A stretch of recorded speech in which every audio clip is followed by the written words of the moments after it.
This isn't good. Good day, everybody. Welcome to Dr. Tom's Tips on Tuesdays at 10 in 10. Today, the focus of our discussion has to do with tips for utilizing Isolite during periodontal surgeries. Good morning, Dr. Hirsch. How are Hey, you? good morning, Rolando. Hi, everybody. Hey, I have to tell you, and I got to apologize to you. Somehow on my schedule, they did not block out Tuesday at 10 for Tom's Tips, and they threw a patient in there. So I didn't even prepare for this, but I'm just going to take this right off the cuff.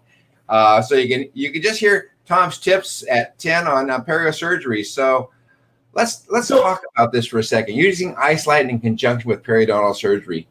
Well, first of all, you may not even think that you ever want to do it, because you think the Isolite is going to be in the way, the tongue retractor is going to be in the way, and as it wraps around the retromolar pad, the buccal cheek retractor is going to be in the way. But that's not the case at all. And let me tell you how I first came to find out about this for periosurgery. I had a periodontist way back in the day that was coming into my office, and he was doing all my implants for me. He was doing my periosurgery with me. And I had this one patient under IV sedation, and I was watching him do a flap with osseous surgery and implants on the lower left-hand side. And man, this guy was fighting the tongue, fighting the cheek, could have used 10 different hands to get everything out of the way, and he was having a heck of a time. So I was just looking at him struggle, and this guy's a phenomenal periodontist, one of the best in the world. And I was watching him struggle and struggle and struggle. And I said, I won't share his name with you, but I said, Dr. So-and-so, I said, let's try something here. And I've never done this before, but why don't we see if we just can't get this tongue out of the way and get it under control? And he said, okay, what do you want to do? And I said, well, we're going to put this Isolite in the mouth. And so this was at the point in time when I only had one size Isolite. So I took that medium Isolite out and I put it into his mouth. And all of a sudden, he looked at this thing and said, whoa, look at that. I can really see what I'm doing. And so now he was able to see what he was doing. And then he did something that really intrigued me, something that I'd never even thought of before. He had the lingual flap, okay? So here's this full thickness lingual flap, and he was doing osseous surgery, flattening out the ridge and getting ready to put in some implants. He took the lingual flap, here comes tip number one. He took the lingual flap and he sutured it to the Isolite. And I looked at this thing, I said, what the heck? So what he did is he actually, through the holes of the Isolite, he threaded his needle and he threaded it through the flap, and he retracted the flap, freeing up one of his hands by suturing the flap to the Isolite. I know a lot of times we'll do this in the palate, where if we have a full, let's say we're doing an entire osseous procedure on the palate or retracting the palatal tissue, we'll go ahead and we'll suture the palatal tissue together. Well, he just did this. So that's tip number one. Use the Isolite as a hold for your sutures. Anybody ever thought of that? I hadn't, but he had. So there you go, Rolando. That's tip number one.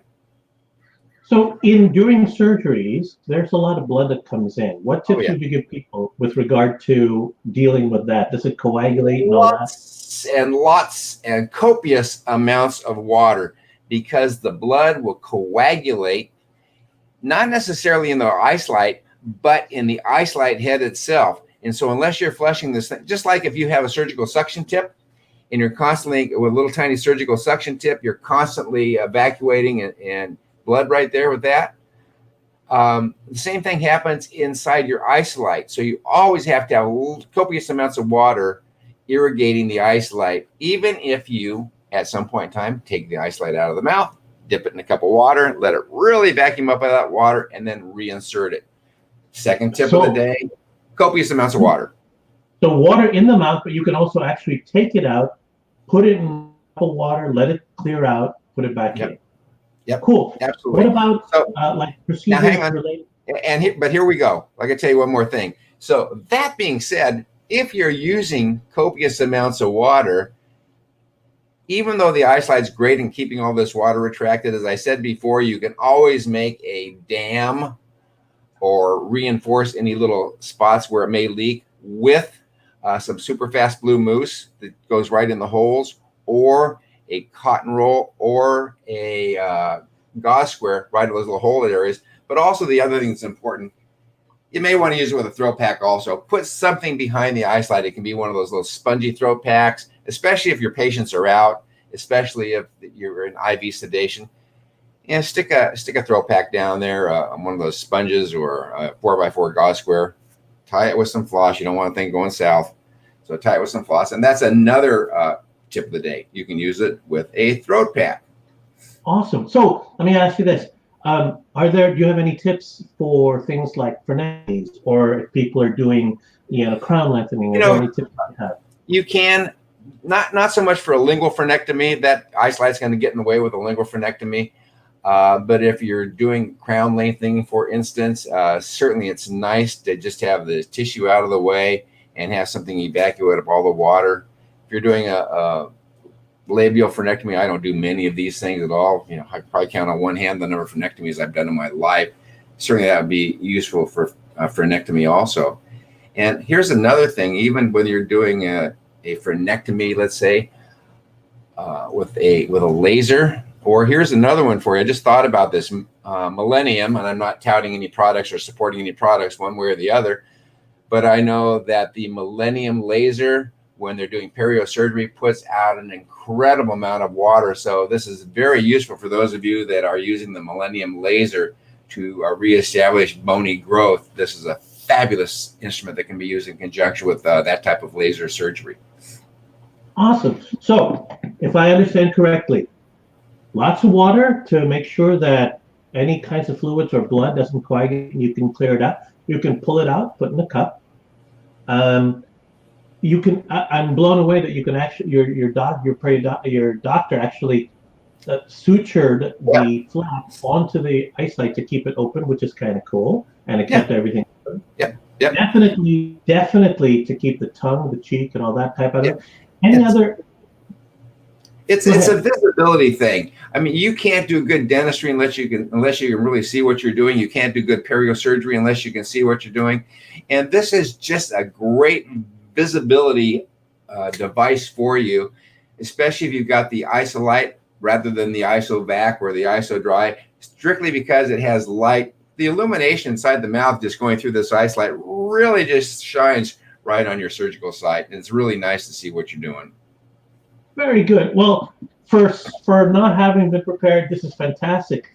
Any other final thoughts or comments about Isolite and periodontal surgeries? No, perio surgery encompasses a whole lot of things with fall thickness flaps and osseous surgery and implant placement. There's just so many things that we can get into. Maybe we'll take another day or another time when I can actually be prepared.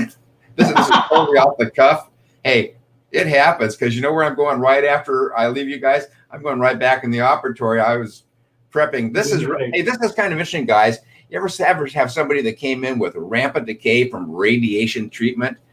So I have been instructed by the surgeon, by the periodontist, to not violate any of the mandibular bone, or even make anything bleed for osteoradionecrosis. We just don't want any necrosis of the bone going on there. So that's the case that I'm working on today. This guy has rampant decay. We've been taking him section by section. So I just got done cementing crowns on 14, 15, 16, and now we're going ahead. So interesting. He had number 17 totally decayed off at the gum line, but the oral surgeon said, no, you can't take this out. He's going to lose bone down there. So he said, send him to the endodontist. So I sent this guy to the endodontist for root canal on a totally decayed 17. They did that, amputated off of the gum line. I'm going to put some type of a restoration on there and then put 2 crowns on 18 and 19. So this is a really interesting case this morning. Anyway, guys, I'm going to run. I'm going to let everybody go because I got this guy sitting in the chair. Thank you so much for that. If you like the content on this, please share it. If you have questions for Dr. Hirsch, if you're thinking about things or need tips on stuff that you're struggling with, please let us know. Thank you for joining us, Dr. Tom. Have a wonderful week. Always a pleasure. Really appreciate it. You're awesome. Thanks, guys. All right. Bye. Bye-bye.